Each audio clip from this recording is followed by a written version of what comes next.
How are you enjoying the onset of dictatorship in India? Are you enjoying it? लोकतंत्र की जो मौत हो रही है उसके बारे में क्या लगता है आपको? क्या महसूस हो रहा है कि जो इस देश ने 70 साल में बनाया उसको 8 साल में खत्म कर दिया गया है? आज हिंदुस्तान में लोकतंत्र नहीं है। आज हिंदुस्तान में 4 लोगों की डिक्टेटरशिप है। हम महंगाई के मुद्दे उठाना चाहते हैं, बेरोजगारी का मुद्दा उठाना चाहते हैं, जो समाज को बांटा जा रहा है उसके बारे में हम चर्चा करना चाहते हैं, यहाँ करना चाहते हैं, पार्लियामेंट हाउस में करना चाहते हैं। हमें ना बोलने दिया जाता है, पार्लियामेंट हाउस में हमें डिबेट नहीं करी जाती, अलाउ करी जाती है, हमें अरेस्ट किया जाता है। ये आज हिंदुस्तान की हालत है। आप सवाल पूछिए।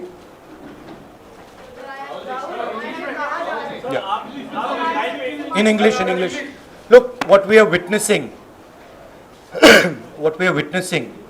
is the death of democracy. That's what India is witnessing. What India has built, brick by brick, starting almost a century ago, is basically being destroyed in front of your eyes. All of you know it. The whole of India knows it. Anybody who stands against this idea of the onset of dictatorship, doesn't matter who he is, where he comes from, which state, which religion, male, female, he is viciously attacked, put in jail, arrested, beaten up. One second. The idea is that people's issues, whether they are price rise, unemployment, violence in society, people's issues must not be raised. That is the sole agenda of the government, and the government is being run to protect the interest of 4 or 5 people, and the government, this dictatorship is being run in the interest of 2 or 3 small business, big business people by 2 people. जो opposition democracy में, लोकतंत्र में लड़ती है, वो institutions के बल पे लड़ती है। मतलब जो देश का लीगल स्ट्रक्चर होता है, जुडिशल स्ट्रक्चर होता है, जो देश का इलेक्टोरल स्ट्रक्चर होता है, जो देश की मीडिया होती है, उसके बल पर ऑपोजिशन खड़ी होती है। वो सब जो इंस्टीट्यूशंस हैं, वो सब के सब सरकार को पूरा सपोर्ट दे रहे हैं। क्यों? क्योंकि सरकार ने अपने लोग इंस्टीट्यूशंस के अंदर बैठा रखे हैं। हिंदुस्तान का आज हर इंस्टीट्यूशन इंडिपेंडेंट नहीं है।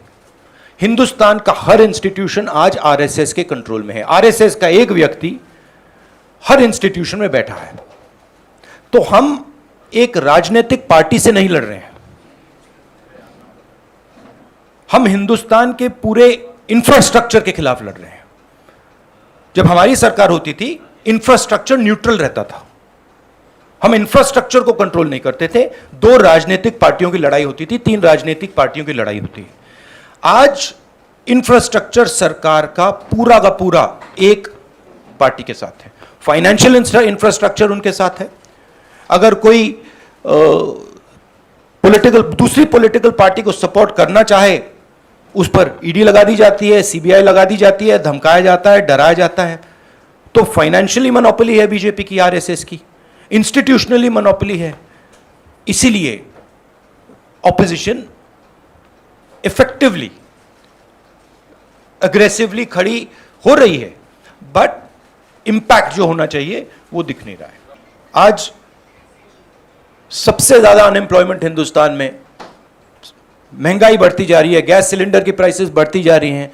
पता नहीं, शायद मतलब फाइनेंस मिनिस्टर को मतलब ये आंकड़े दिख ही नहीं रहे हैं, या उनको बताया गया है कि बस बोलते जाइए, बट ये रियलिटी नहीं है। आप किसी भी कस्बे में चले जाइए, किसी भी गांव में चले जाइए, किसी भी शहर में चले जाइए, पूछिए महंगाई कि क्या हालत है आपको बताएंगे कि सबसे ज्यादा आज महंगाई है।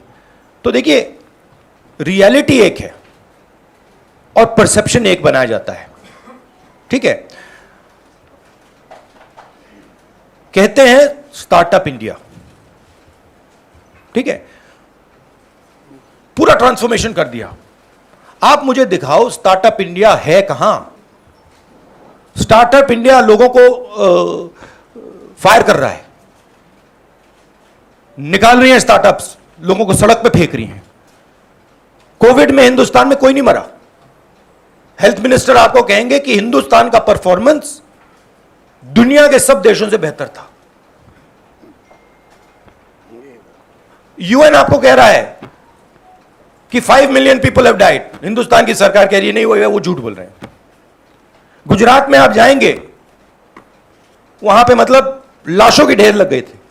गंगा में आपने देखा लाखों लोग मरे, मगर नहीं, हिंदुस्तान की सरकार कहती है यह सच्चाई नहीं है। बेरोजगारी बढ़ती जा रही है, हिंदुस्तान की सरकार कहती है सच्चाई नहीं है। महंगाई बढ़ती जा रही है, हिंदुस्तान की सरकार, उनकी जो फाइनेंस मिनिस्टर हैं, कहते हैं नहीं।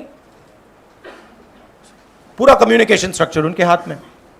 आई understand one thing very clearly, the more I raise people's issues, the more I tell the truth in front of you, the more I will be attacked by the government. It's a simple thing.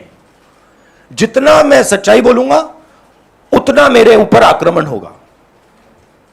मेरी problem यह है कि मैं सच्चाई बोलता हूं, मैं डरता नहीं हूं, तो मैं अपना काम करूंगा, लोकतंत्र के लिए खड़े होने का काम करूंगा, महंगाई का मुद्दा उठाने का काम करूंगा, बेरोजगारी का मुद्दा उठाने का काम करूंगा, और मेरे ऊपर और आक्रमण होंगे।